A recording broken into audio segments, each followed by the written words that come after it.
Hey, what's up, guys? I'm Michael King, back again with another video. So this video I'm going to analyze in GBPUSD. It's a new month for the month of March 2024. So this is GBPUSD on the monthly time frame. I go at a chart to realize that overall is bearish, but our area of interest is this areas right here. We're looking at what price is in around all this region right here. But overall, like I said earlier, it's a bearish market, and what are the criteria you look out for a bearish market is when we're having a series of lower high and lower low. Then for the bullish market, it's higher high and higher low. So looking at this, we are seeing lows being violated. We have a low right here, as you can see, price broke it. We have another low right here, price broke it at this point. Then this low right here, price broke it here. So this constant lower lows that is violated is what make this a downtrend for GBPUSD. Now that being said, we've known that the overall time frame is a bearish market, but let's see what price is doing currently so that we can be able to figure out how to trade this week and also coming weeks, especially for this month of March. So I'm going to zoom the chart a little bit so that I can see it at least a little bit clear. So now if you look carefully, you realize that we have fair value gaps right here. Let me zoom it once more again. Perfect. So now, after price broke this low, let me start from this point. After price broke this low, of course, after a series of aggressive moves, you expect price to make some retracement. So now, price made this move right here, as you can see, to this fair value gap price here. Now, this fair value gap right here push price lower. However, I still feel price might still want to go a little bit higher sometime in the future to get to this fair value gap right here, because price, this move here right here, did not trade into the fair value gap. So it means I expect price to sometime in the future come up to this point right here, and also price to continue the downward pattern. Another reason why I feel price might want to go up to this point is because of this other block right here. This other block right here, price haven't traded up to it. So it means the fair value gap that we have right here and this other block are like a confluence. There are things to like make this my bias a possible scenario in the marketplace. So it means the market might likely move up to this area. But now that being said, for a market to make a kind of momentum, like to have this kind of sporadic upward movement to this point right here, there should be a point of retracement and before the move continues. I'm going to zoom the charts very well for you guys. What can you see right here? We have a fair value gap right here. So it means I'm expecting price to come to this fair value gap right here, then gather enough liquidity momentum, then head to the upside to this point right here, then head lower. So it means, in summary, what I expect looking at a monthly time frame is for price to come down to this point here, then price to head high to this value gap right here, and what, head lower. That's what I expect for GBPUSD on the monthly time frame. Now, since we're expecting price to head to this point, at least head to fair value gap right here, at least 50% of the fair value gap, what do you think we're going to do next? It's pretty simple. We're just going to mark out this area right here, this fair value gap right here. I'm going to mark it out. So I'm just going to probably use another color, or maybe just bold this very well so that I can know that that is the one from the bigger time frame. So just mark it out. Then it's at 1.25001. That is the higher end of the fair value gap. Then let's also draw for this lower line also. So let's get the right figure too. So the figure for this lower line is at 1.23375. I'm saying the figure so that if you want to plot it on your chart, you can likewise do that. So now, looking at this carefully, we are able to mark out the area that we feel price might want to head low to, then head high to this value gap right here for the overall downtrend continues. So now, if you are working in that, the next thing to do is, if you are doing a top analysis, is to go down to the weekly time frame, because there are some things you might not be able to see on the monthly time frame, but by the time you go down to the weekly time frame, you might be able to have a clear understanding of what is going on. So now, going to the weekly time frame, you realize that in between this value gap right here, what can you see? An other block. So what I'm going to do right now is, let's just draw the line for the other block. maybe we'll just use a different color for it. And let me use the color red. So this order block on the weekly time frame is at 1.24282, and let me just extend the line also. All right, perfect. So now the first point is, if I look up on the monthly time frame, it has the ability to push price, like to drop price to it. That's the first point. Second point now is this order block on the weekly time frame. So it means having these two scenarios or having these two confluence means that there's a high probability, based on my bias, for price to come down to this point, at least to this order block right here, then what, head higher. So now having that ideology, it means we're expecting to look for, if you are a kind of trader that I want to hold position for long, like maybe you want to, all these swing traders.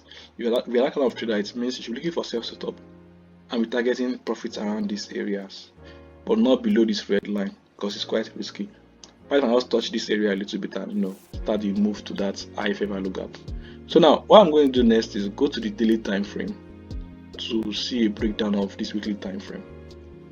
Now looking at the daily time frame, you realize that what we have been having here is what, uptrend, because of the series of higher high, higher low, higher high, higher low, higher high, higher low, higher high, higher low, higher high right here, higher low, higher high, higher low.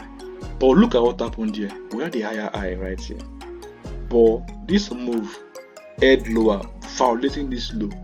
Remember, when we're having a series of higher high and higher low, that is an uptrend. We don't expect all the lows, that's all the higher lows, to be violated, because we're expecting price to keep making this kind of step, you understand, to the upside.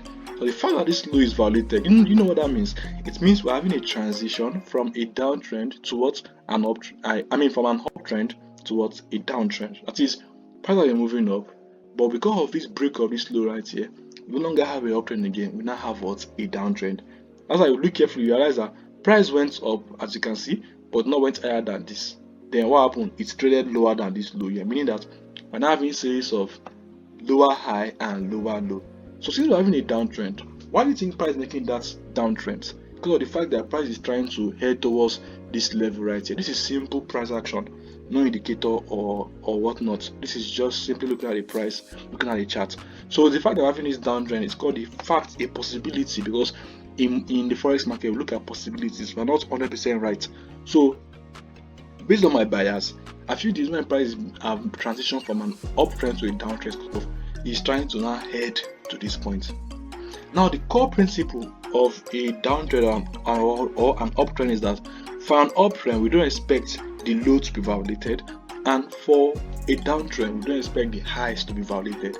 Hence, if you look carefully, after this low point, what do we have? Price went up to this point here, then trade down. Automatically, what this means is that we don't expect price to head higher than this point right here. Let me edit to get the right figure. We don't expect price to head more than 1.27750. That is, if this our downtrend bias is right, price is not expected to go higher than this line right here. So it means whatever up move we are seeing right here is because of price is probably heading somewhere. And once prices have gotten to where it's probably heading to, it will what? Head lower.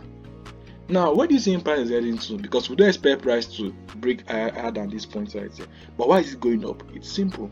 Come to the 4-hour time frame. The reason why price is heading high is because of what? Order block right here. This order block. And also this fair gap. But since we have a big fair gap like this, it means we can just aim for this order block right here. So what I'm going to do right now is I'm probably just going to put a line here, maybe make the line red, since we are using the red color for other blocks. So this is the color red. The other block is at 1.27421, and let me extend the line also. Alright, so perfect. Now if you look at this carefully, you realize that this is why price are making this series of upward movements. Is price is trying to, like, in the grand scheme of things, Price is trying to get this other block right here. A possibility based on my bias, trying to get to this other block. And if price gets this other block, what is going to happen next? Let's come back to the daily time frame. The moment price trade up to this point right here, automatically price is going towards head low and is heading towards this other block right on the daily time frame, and who knows, to the value gap above current price level.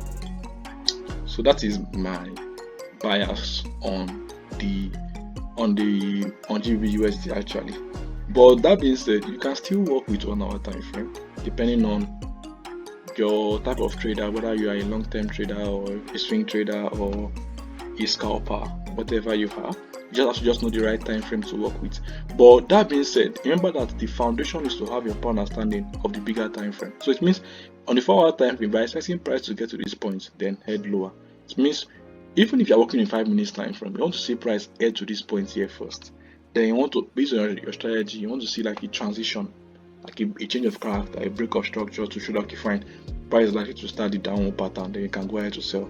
Then if you're a long-term trader, you can do something like this. I won't recommend it though, because this is not it's just my opinion, so I will not recommend it because I don't know how you trade. But if you're a long-term trader, you can look at something like this, probably placing a sell limit right here, maybe stop loss around here, then TP should be somewhere around here if you're a long-term trader. But I'm not a long-term trader, but I'm just trying to just give you an idea of how you can go about this. But one thing is for sure is, based on my bias, price should not go above this high right here. If you watch my previous video, I've been saying this all the time. Like when we were somewhere around here, I was like, yeah, will not be validated, and of course it was not validated. So here too is not going to be validated, because if price go above this high right here, automatically it means that all what I've been saying is not what price is working with. You understand? So it means I will have to work on switching, because you have to let it be flexible in the forex market. So it means if this place is validated, it means I will have to readjust my analysis, my bias, and look at, okay, it means this is not what price is doing. So what else is price trying to do? You understand? There's a need for me to be able to be flexible as a forex trader. So that being said, that is all for today's video. If you do enjoy, hit the like button, share to your friends, drop a comment, subscribe, and I'll see you in the next video. Peace.